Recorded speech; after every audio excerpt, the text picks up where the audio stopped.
tinitira niya si Brad Ellie, marami daw mali. Pero si Daddy Yoda, wala naman daw siyang kasiraan. Pero Okay lang kahit tirahin niya si Brad Ellie. Wala siyang kasiraan eh. Kaya okay lang siya manira ng mga tao. Perfect Hindi pala kasi yan. siya nagkakamali. Kaya patutunayan ni Daddy Yo, debate kami. Patutunayan ni Daddy Yo, wala siyang kasiraan. O, debate tayo. Tingnan mo, Mario, Hindi. Sumagot ka, wag ka tumakbo. Sabi mo, wala kang kasiraan eh. Makinig ka muna. Kaya nga naninira ka kay Brad Ellie, perfecto ka kasi wala kang kasiraan. Patutunayan mo ngayon, debate tayo, wala kang kasiraan. Kakasa o tatakbo? Tanggap mo, may kasiraan ka. Natural, tao ako meron. Ayan, yan. Ngayon. Kung tanggap mo, wait lang, huwag ka sumagot. Tanggap lang, wait lang. Tanong, kung tanggap mo na meron kang kasiraan, tapos naninira ka ng kapwa mo, ang kapatid na Ellie, sinisiraan mo palagi, sabi mo, mali. Tanggap mo, meron ka rin palang mga mali. Tanong ko sa'yo, yung bang mga mali mo na yon, paninindigan mo yon o hindi mo paninindigan? O sige, sabihin mo ano yan yung mali ko. Ikaw nga may sabi, may mali ka eh, may kasiraan ka eh. Nga, sabihin mo kung ano yung mali ko. Hindi, tanong ko sa'yo, sabi mo. Anong mali ko? Hindi, sabi mo meron kang kasiraan. Tanong ko sabihin sa'yo, mo kung ano yung yung bang kasiraan mga ko? kasiraan mo? Ikaw Yung bang magsabi mga kung ano kasiraan yung mo? kasiraan ko. Dapat ba Ikaw namin magsabi. paniwalaan yon? Na may ikaw magsabi kasiraan kung ano ka? yung kasiraan ko. Paninindigan mo ba yon? O hindi mo Sige, paninindigan? sabihin mo kung ano yung kasiraan ko. Sabihin mo. Hindi, ikaw may sabi, may kasiraan ka eh. Sabihin mo kung ano yung kasiraan ko. Hindi, sabi mo may kasiraan ka. Sige, Ikaw may alam sabi ko. eh, ikaw ang magsabi. Sige, sinasabi ko may kasiraan ako, pero ikaw ang magsabi kung ano yung binibintang mo sa akin kasiraan. Yan. Yan. Okay, ito, sasagot na ako. Sabi niya, mga kapatid, isasako natin to, mayabang to eh. Lagi tinitira kapatid na Eli, ito. Sabi niya, meron daw siyang kasiraan. Siya may sabi meron siyang kasiraan, huwag kang magsisinungaling, narinig ka ng maraming tao. Ngayon, sabi niya, sabihin ko raw kung ano yung mga kasiraan niya. Tanong ko sa'yo, yung mga kasiraan mo na sinasabi mo at inaamin mong may kasiraan ka, tanong ko sa'yo, yung bang mga kasiraan mo na yon? Yung bang mga kasiraan mo yon? Yung bang mga kasiraan mo na yon? Gusto ba yun ng Diyos? Yung mga kasiraan mo? O ayaw sa'yo ng Diyos? Sabihin mo muna kung ano yung kasiraan na sinasabi mo. Hindi, ikaw may sabi may kasiraan ka eh. Tanong ko sa'yo. Yun nga eh. Hindi, ikaw nga may sabi may kasiraan ka. Tanong ko sa'yo, gawa mong mali. Yung mga mali ba gusto ng Diyos o hindi ka gusto? Nako, napagot na.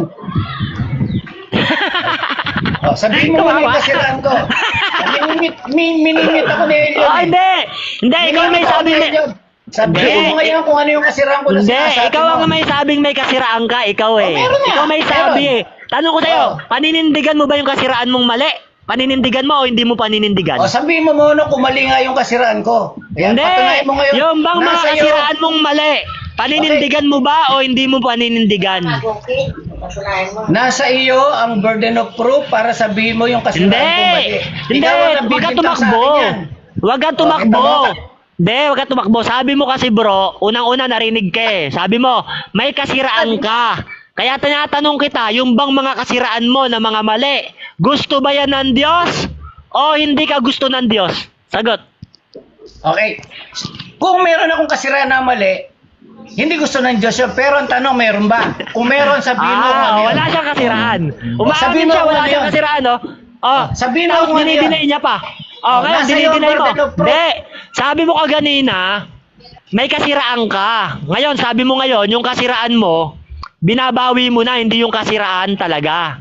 Ano ba talaga? May kasiraan ka o wala kang kasiraan? Ano ba talaga? Hindi mo kami-mute, magsasalita ako. Ano? Okay, ganito yan. Ang kasiraan ko, nasa akin yun. Ngayon, kung mali yun, patunayan mo mali. Kung sinasabi mo, dahil wala man ako sinasabi sa iyo ang kasiraan ko na mali o tama. Ngayon, kung sinasabi mo mali sa akin, ikaw magsabi, nasa iyo ang burden of proof. Okay, sige. Ako magsasabi ng mali niya. Nabibintang ka eh. Ito ako magsasabi ng mali. Sige, gagrab ko yung tanong mo. Walang problema yan. Isasako kita ngayon. Handa mo yung sako, bro. Ito. Ngayon, tanong ko sa'yo Ako raw magsasabi ng mali niya. Ngayon, ikaw mismo, wag kang magsisinungaling tatanungin kita Wag kang magsisinungaling sa harap ng mga nanonood dito. Hindi mga tanga yun nandito. Tanong ko sa'yo, sa buong buhay mo ba, naranasan mo na bang magsinungaling? Natural, nakasulat naman sa Oh, Biblia yan. yan. Okay, Walang okay. taong hindi na... Okay, ngayon, kung naranasan mong magsinungaling, sabi mo, ako maglabas ng kasiraan mo. Yung bang pagsisinungaling, kasiraan mo ba yon? Oo o hindi? May tanong, ano bang kasinungalingan na sinabi ko para sabihin mo mali? Hindi, sabi mo magsinungaling ka, naranasan mo nagsinungaling ka. Kaya tanong ko sa'yo, yung bang pagsisinungaling mo, kasiraan mo ba yon? Tinatanggap mo? Oo o hindi? Hindi, kasi hindi mo naman napatunayan kung mali yun. Kung mali nga, kung kasinungaling na sinasabi mo, ganito na makinig ka Mario. Ang pagsisinungaling, dalawang klase yan. Yung tinatawag na white lies at saka black lies. Ngayon, ang tanong ko sa'yo, kung black lies yun o white lies, patunayan mo kung alin yun. Kung black lies yun, para sabihin mong mali na hindi nakalulugod sa Diyos, patunayan mo. Kasi ikaw nang bibintang ka eh. Sige, ibintang mo sa... Okay. Tanong ko sa'yo. Sabi mo, maraming uri ang pagsisinungaling. White lies at black lies. Tanong ko sa'yo, ganito. Yung bang pagsisinungaling mo na yon, white lies man yon, o black lies na sinasabi mo ayon sa paniniwala mo, pagka sinungaling ba, gusto ba ito ng Diyos at may mababasa na merong kasinungalingan na gusto ang Diyos? May mababasa o walang mababasa? Depende nga sa kasinungalingan yun eh. Hindi, wag ka tumakbo. Wag mo kaming lokohin, may mga kaluluwa rito. Meron bang kasinungalingan na gusto ang Diyos na nakasulat sa Biblia?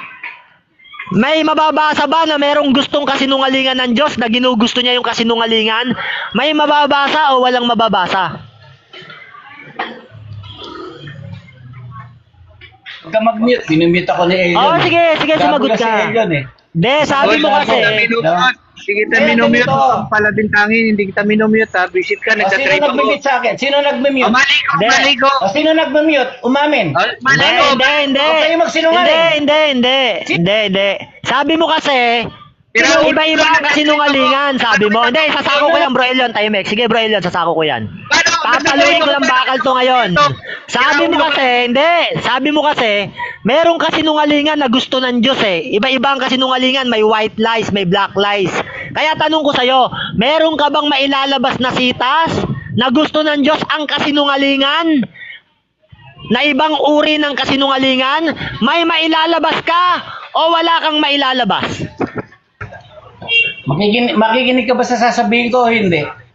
Sige, ilabas mo sitas. Makikinig kami. Huwag ka muna mag-mute ha. Ang nag-mute sa inyo, anak ng demonyo, sinungaling. Tama? Nagmamakawa, no? Payag ka. Ayan no. Payag ka. Sige nag-mute sa akin, na, anak ng sumagot ka demonyo. na. Sagot na. Kung Nasa nag-mute sa sitas akin, ko payag pa kayo, anak ng demonyo. Ayan no, nasa sitas Payag na ka ba? Hindi na, sumagot ka na. Yang style mo, patakbo na yan eh. Okay. Patakbo na yan eh. Sumagot ka na. Patakbo raw. O ganito, no? Okay. Yung sinasabi niya sa akin, ang mga white lies na sinasabi, sabi niya, gusto raw ba ng Diyos? Wala akong sinasabing ganon. Sa bibig mo nang gagaling yun at hindi sa bibig ko nang gagaling. So yung sinasabi mo, kasinungalingan yan dahil yung sinasabi mo, hindi ko sinabi. Ikaw pa lang, sa umpisa pa lang, ikaw na Hindi. nagsisinungaling. Okay. Ako Dahil yung mga na. sinasabi Hindi, mo, naiiba ko yung sinasabi. topic eh. Tahimik ka. Sabi mo kaganina, yung pagsisinungaling mo, iba yon, white lies yon. At hindi naman yun ayaw ng Diyos. Kasi nga, iba yung black lies sa white lies. Kaya ang pagsisinungaling mo, hindi kasiraan. Kaya nga hinahanap ko sa'yo, meron ka bang sitas na mailalabas na meron palang pagsisinungaling na tinatawag na white lies, pero gusto ng Diyos yung pagsisinungaling na yon? May mababasa bang ganon? Labas mo! Sana kung marinig mo yung sinabi ni Brad Ellie, no? Siya mismo sa kanya nanggaling yun, no? Ikaw ang tinatanong ko, black hindi si lies, Brad Ellie. Huwag mong sabihin si Brad Ellie dahil sabi mo nga mali si Brad Ellie. Ba't kay Brad Ellie ka tatakbo? Ayaw mo nga kay Brad Ellie eh. Gagamitin mo si Brad Ellie sa walang kabuluhan. Lagi mo nga sinasabi, mali aral ni Brad Ellie. Huwag kang tumakbo kay Brad Ellie. Ikaw ang tinatanong ko. Ayaw mo nga kay Brad Ellie, wag ka tumakbo doon. Ikaw tinatanong ko, sumagot ka. Asan ang Hindi naman sitas? ako tumatakbo doon. Hindi ako tumatakbo doon. Kumbaga, Pero ginagamit mo. Ganun din- Hindi. Ganun din Asan ang ang sitas? paniniwala Ikaw ko mismo. kasi. Wag mo idama yun. Ikaw Sagot mismo. na. mismo. Sumagot ka. Makinig ka Asan ang muna. sitas? Makinig ka muna. Ilabas mo ngayon ang sitas na merong kasinungalingan na gusto ng Diyos. May mababasa o walang mababasa? Daang matuwid ba kayo? Na, ganyan ang sinasabi Ilabas mo, nyo. ilabas mo. Nagsasalita ka. Ilabas mo. Nagsasalita ka ng mga bagay Ilabas na mo. hindi ko sinasabi. Asan ang sitas? Ano, May ganito kasinungaling na. ang gusto ang Diyos. Ilabas mo. Napakadaldal mo.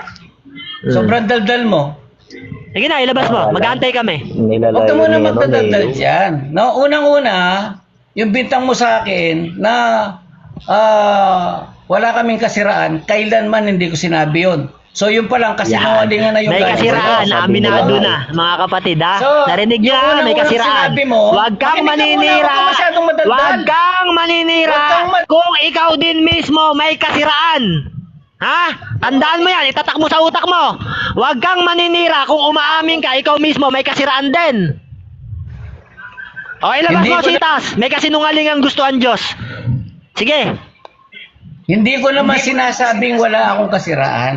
Pero Yan, hindi ko- aminado na. hindi ko sinabi, no? May kasiraan, aminado na. Sinungaling. Hindi ko sinasabi, Oh. ibinibintang Umamin, mo sa akin sinungaling, yun. nagawa niya. Hindi sa akin galing yun dahil ikaw Okay. naglalagay ka ng salita na hindi ko sinabi. So ang kasinungalingan galing sa iyo, no? Sa unang-unang bungad mo pa lang, kasinungalingan na ang pinagsasabi mo. Sa alang-alang sa mga nakikinig, Hindi, no? hindi.